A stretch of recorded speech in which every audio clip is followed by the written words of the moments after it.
Hey guys, the Supreme Court's judgment, which on Friday declined to order the release of the embattled leader of the indigenous people of Biafra, IPOB, Nnamdi Kaun, from detention, isn't sitting comfortably with Biafra agitator Simon Ekpa. On Friday, December 15th, 2023, the Appeals Court, in a judgment delivered by Justice Emmanuel Agim but written by Justice Garba Lawal, voided and set aside the judgment of the Court of Appeal, which in October last year ordered Kanu's release and quashed the terrorism charges against him. Supreme Court held that although the Nigerian government recklessly and unlawfully renditioned Nnamdi Kanu from Kenya, such an unlawful act has not divested any court from proceeding with trial. Justice Lawal said that no Nigerian law was cited in the suit seeking Kanu's release on mere unlawful abduction from Kenya, adding that at the moment, the remedy for such action is for Nnamdi Kanu to file a civil matter against such act instead of removing the powers of courts to continue with his trial for alleged criminal charges. The Appeals Court subsequently ordered that Kanu should go and defend himself in the remaining 7 counts of terrorism charges against him.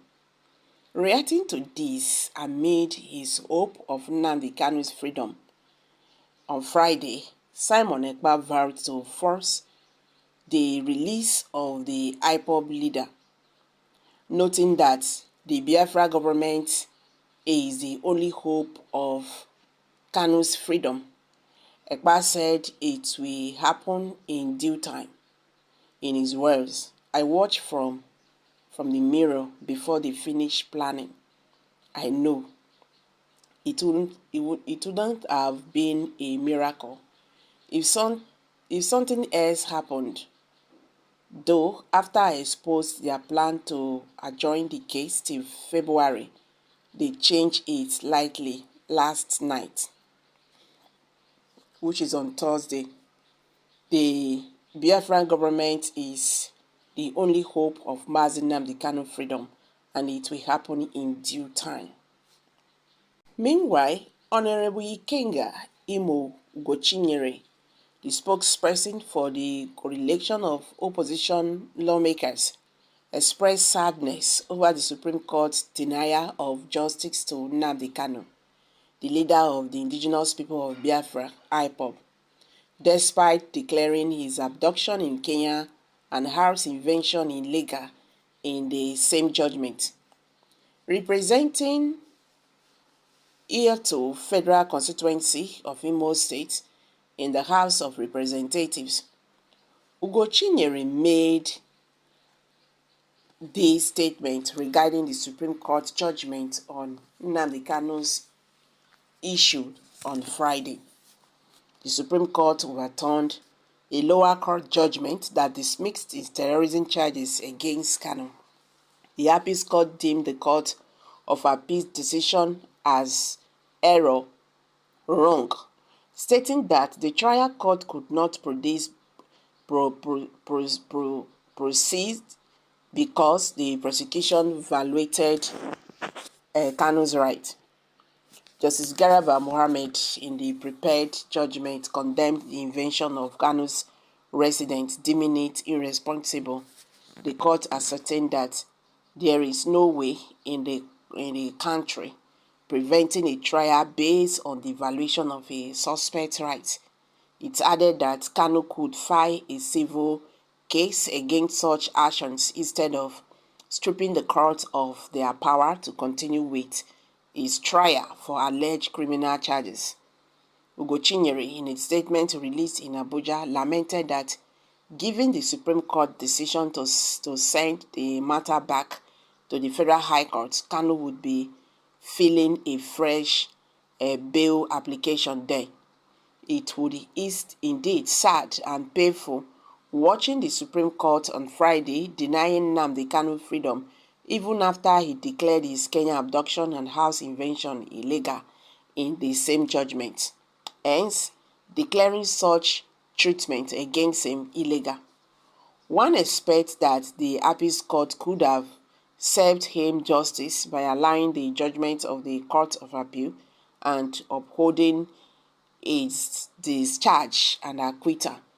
Again, one was also expecting that they accept the prayers of his counsel, Mike Ozeko-Mensan, that the court dismisses the appeal filed by the federal government with punity, costs, and uphold the cross appeal in order to do substantial justice to this matter, as his client, Nnamdi Kanu, has been in custody since June 29, 2021, he said. The lawyer and the lawmaker also urged President Bola Tinubu to utilize his constitutional authority to intervene, thereby bringing an end to the case in the pursuit of peace, reconciliation, and unity. This appeal is particularly relevant to the Southeast Zone, and such intervention is seen as beneficial to enhancing the security framework of the region.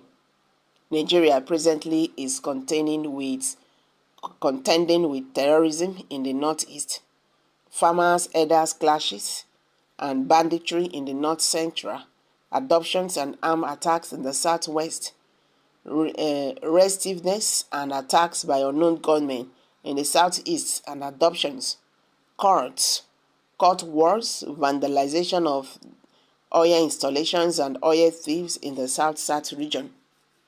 Kanu can help tackle insecurity in the southeast.